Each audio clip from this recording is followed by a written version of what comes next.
Always remember mga boss madam, start small, dream big.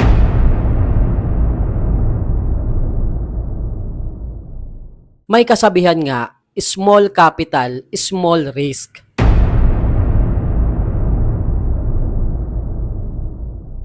Hindi ko sinasabi na hindi ka magtatagumpay.